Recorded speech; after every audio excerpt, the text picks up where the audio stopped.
Welcome back sa ating mga balitang basketball. Ito ang kasalukuyang roster ng Golden State Warriors. Mga nasa 20 days na lang at magsisimula na ang NBA Stephen Curry, Brandon Podziemski, Andrew Wiggins, Draymond Green, Tracy Jackson Davis, Melton, Buddy Hield, Kyle Anderson, Kuminga, Kevon Looney. Yan ang kasalukuyang rotation ng Golden State Warriors sa kanilang lineup. Hindi pa kasali dyan yung kanilang mga two-way player. Yung kanilang rookie na si Quentin Post ay kanilang pinapirma as two-way player lang muna. Nabigo ang Golden State Warriors na makahanap ng pangalawang star player para i-partner kay Stephen Curry.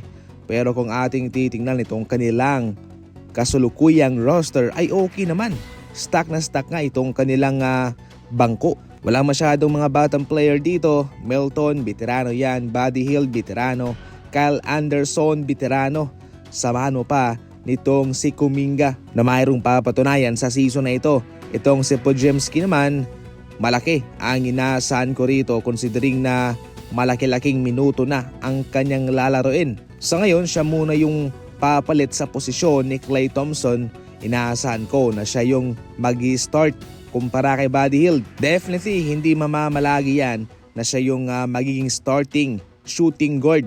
Pwede tayong makasaksi ng Stephen Curry and Buddy Hield backcourt. Pwede rin Stephen Curry and Melton. Hindi mo dapat na isa lang alang yung opensa. Dapat mo rin talagang haluan ng mga defensive player yung starting lineup mo upang hindi ka mapag-iwanan sa first quarter. Sa pagsisimula, kinakailangan mo ng matapang na paninimula sa laban nyo. Kumbaga first impression, yun talaga yung kinakailangan Kasi minsan kung mahina yung paninimula ninyo, tutuloy-tuloy yan sa first half.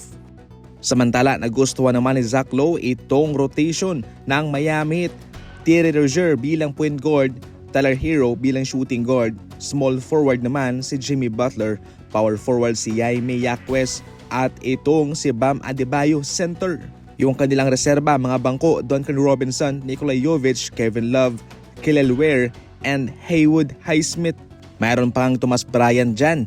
Actually, all goods naman itong kanilang starting lineup at pabor ako sa sinabi ni Zach Lowe na mayroong matapang at malakas na rotation itong Miami Heat. Kung healthy lang silang lahat, walang problema dyan. Itong si Butler, ito'y magkakaroon ng redemption season considering na na-injured siya sa playoff at kabilang yon sa mga factor kung bakit sila'y natalo. Wag lang din ma-injured itong si Terry Rozier.